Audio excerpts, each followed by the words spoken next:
A true, real-life love story comes around just once in a great while. A family in State Center watched one unfold the past 7 decades. Gordon and Norma Yeager lived the love story up until the moment they died. They got married here in State Center. May 26, 1939. In this house, on the day she graduated from high school, Norma Stock said yes to Gordon Yeager. They're very old-fashioned. They believed in marriage till death do you part. Dennis Yeager was the last of 4 children born to Gordon and Norma. His sister Donna was firstborn. Staying together for 72 years, I'd say is good.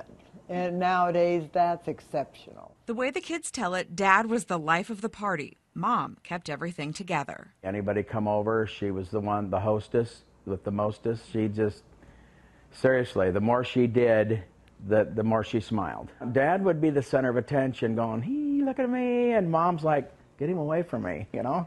We even got a picture like that. Norma didn't really want the distance. She hardly left his side for 72 years. They just love being together.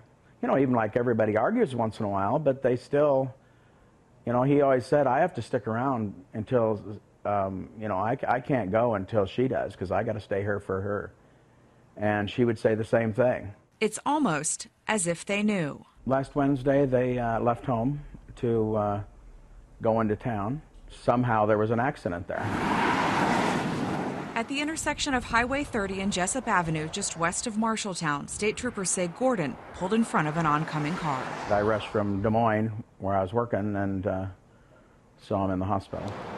In the intensive care unit of Marshalltown's hospital, nurses knew not to separate Gordon and Norma. So they brought him in the same room in intensive care and put them together, and then they were holding hands in intensive care, and then, you know, with the morphine and everything, then they were not really responsive. Gordon died at 3:38, holding hands with his wife. The family they built surrounded them. And it was really strange. They were holding hands, and Dad stopped breathing. I couldn't figure out what was going on because the heart monitor's still going.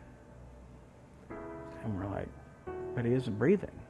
Why? How would he still have a heartbeat? And she checked and everything, and she said, well, that's because they're holding hands, and it's going through them. Then her heart was beating through him and picking it up. They were still getting her heartbeat through him. At 4:48, exactly 1 hour after Gordon, Norma passed too. Neither one of them would have wanted to be without each other. I couldn't figure out how it was going to work. We were very blessed, honestly, that they went this way. They just love being together.